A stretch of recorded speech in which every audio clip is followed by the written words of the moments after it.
पति के ना पति तो पति कूद कूद कूद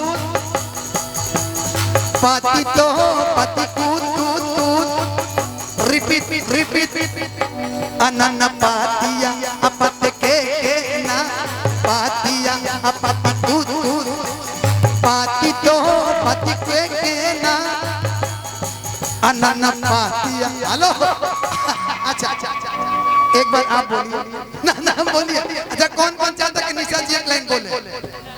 कोई नहीं चाहता, कोई नहीं चाहता। ये आप ही पातिया कर सकते। ज्यादा लग रहा है बिल्कुल मारो। ये ज्यादा मुरई खा के आए लग रहा है। नहीं नहीं नहीं नहीं एक वहाँ का जहाँ का भी ये गाना ये ट्रेडिशनल गाना है वहाँ दे तू हमारा ओरिया चोर जाईती। सुनिएगा राजन भैया न्यू तनी ताक दे तू हमारा ओरिया चोर जाईती तभी न गंगा में नहाइले हम तारी जाईती।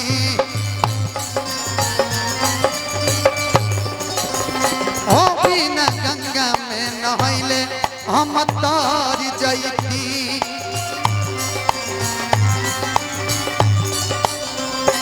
लेकिन अबे जरूर ली एक गाना हम रहुआ खाते गावल चाहता नहीं। हाँ। आई नया गीत बा हमार वेब से रिलीज भइल बा। एक औरत बाड़ी जेकर पति उनका के छोड़ के चल गई बड़े। सुने तनी ध्यान से कोड देख रखी। औरत बेचारी बड़ा परेशान बड़ी। एगो चिट्ठी लिखत रही। हाँ। कि सच बतिया कहिले सही सही। ये हमरा बाबूजी हमार गीत गावत रहे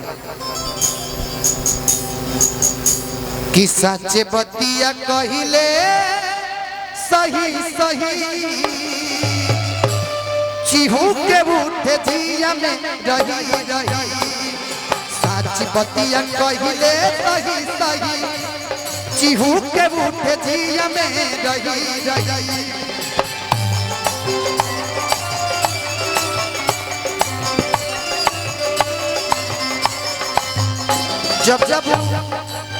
जब वो सूता तारी चिहुक जाता रही जब उनका पति के याद होता। अरे सच बतिया कहिले सही सही। सच बतिया कहिले सही सही।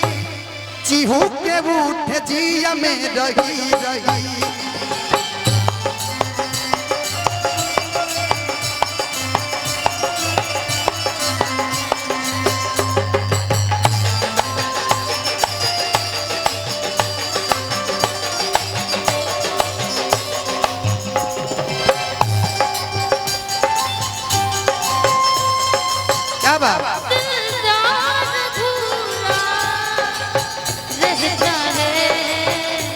जब तक ना मिले नजरों से नजर सिंगार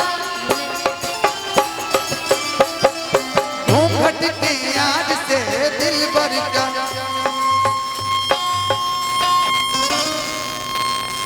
हेलो हेलो जाता है। ज्यादा पेट खराब होगा तो संपर्क कर लिया जाए। लेकिन ये लाइन के बाद हम रुआ खुदे खड़ा कराल चाहते हैं। लिए गर्मी बड़ा ज्यादा बा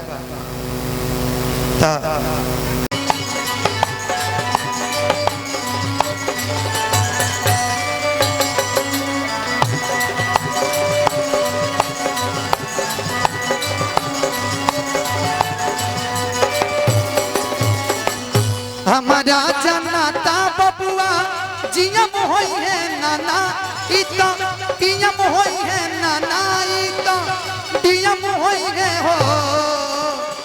ए ललना ए ललना ए ललना हिंद के सितारा इता सीएम होई है वो से ऊपर पीएम होई है हो।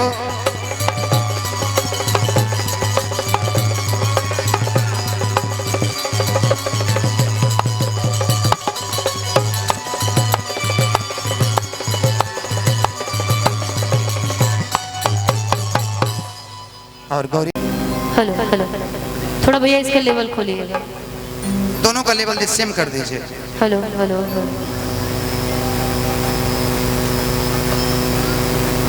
Hello hello. हम रवा से वह गाना सुना कि छान छान, इसके लिए क्या है ये ना। हाँ एक बार वो जरूर गाना गा दीजिएगा। कौन? कि राह चलला तो टोकेला सोनार सैया जी। मान ली कि रहुआ बाहर बानी, हम बाहर बानी, ठीक बा। बेग बना है, बेग बेग बेग दो हो तो लेडीज बेग पर्स ले। का एक। अरे राजा धीराज होई है हो बबुआ हमारा महाराज होई है, राजा धीराज होई हो। निशा जी इधर आइए। एक और माइक है ना, माइक है।